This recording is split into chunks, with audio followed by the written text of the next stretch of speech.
Salut tout le monde, ici Adrian Mercier. Bienvenue sur ma chaîne, dédiée à notre belle planète et aux enjeux de l'écologie. Si vous voulez en apprendre plus sur comment protéger notre environnement et adopter des gestes éco-responsables, pensez à vous abonner pour rester informé. Prêts à explorer ensemble? C'est parti. Bonjour à tous. Aujourd'hui, je vais aborder un sujet qui me tient particulièrement à cœur, l'impact dévastateur des déchets plastiques sur notre planète. Saviez-vous qu'environ 52 millions de tonnes de plastique finissent dans la nature chaque année? Pour vous donner une idée de l'ampleur de ce problème, cela représente l'équivalent de 9 millions d'éléphants en volume. Dans cette vidéo, je vais explorer les conséquences de cette pollution, les sources de ce plastique et, surtout, ce que nous pouvons faire pour changer les choses. Restez avec moi pour découvrir comment chacun d'entre nous peut contribuer à un avenir plus durable. Quand nous pensons plastique, nous pensons à améliorer son recyclage. Mais le monde n'en est pas encore là. Des chercheurs montrent aujourd'hui que beaucoup trop de déchets plastiques sont jetés dans l'environnement ou brûlent à l'air libre. Chaque année, notre monde produit plus de 400 millions de tonnes de plastique. Pour éviter de les retrouver, tôt ou tard, dans la nature où ils resteront des décennies, voire des siècles, et où ils causeront des importants dommages, nos pays occidentaux misent sur un recyclage toujours plus poussé.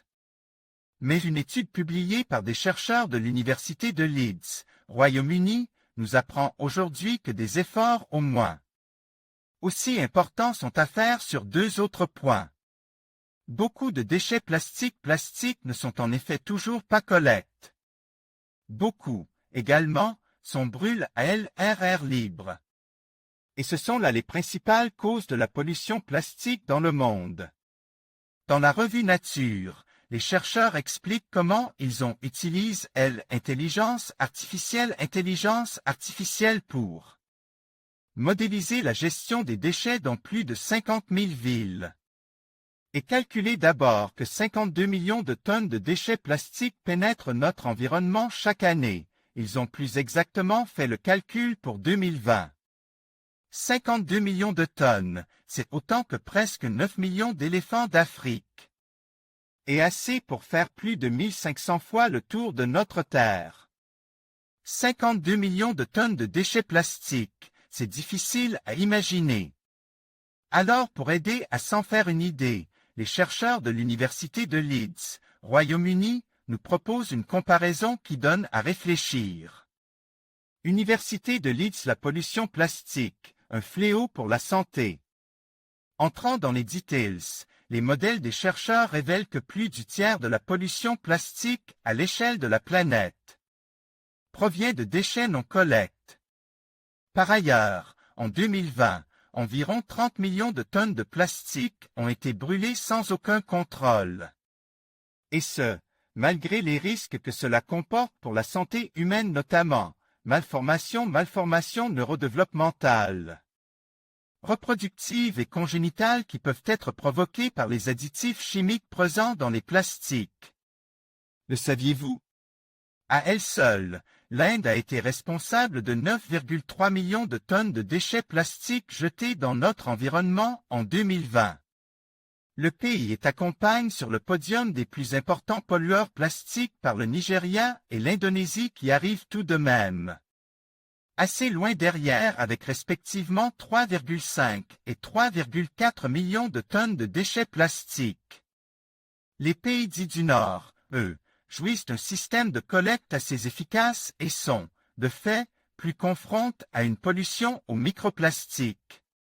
Les risques sanitaires résultant de la pollution plastique affectent certaines des communautés les plus pauvres du monde, qui sont impuissantes à y faire quoi que ce soit.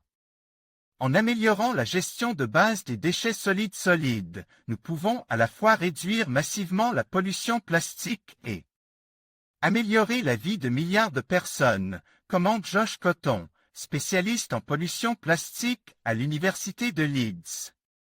Les chercheurs de l'Université de Leeds, Royaume-Uni, proposent un inventaire de taille de la pollution plastique. Université de Leeds un inventaire de la pollution plastique pour améliorer la situation. Car ces communautés les plus pauvres n'ont pas accès à des systèmes de collecte des déchets plastiques. Leur population se voit contrainte de les abandonner dans la nature ou de les brûler en espérant les faire disparaître.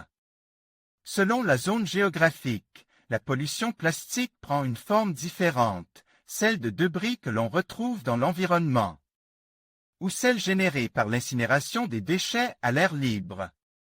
Université de Leeds, ce que les chercheurs souhaitent désormais, c'est que leur inventaire serve de base de référence aux décideurs politiques, pour les aider à élaborer des plans de gestion des déchets avant même d'imaginer la mise en place d'une économie circulaire intégrant des opérations de recyclage.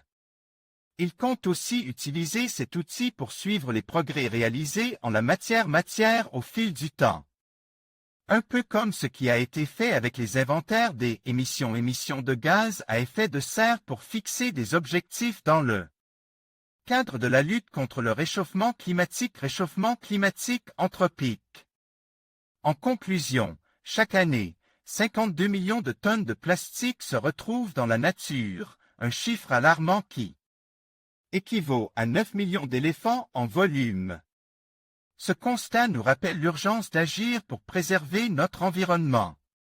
Chacun de nous a un rôle à jouer dans la réduction de notre consommation de plastique et dans la protection de notre planète.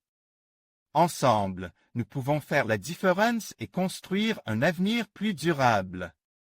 Agissons maintenant pour un monde sans plastique.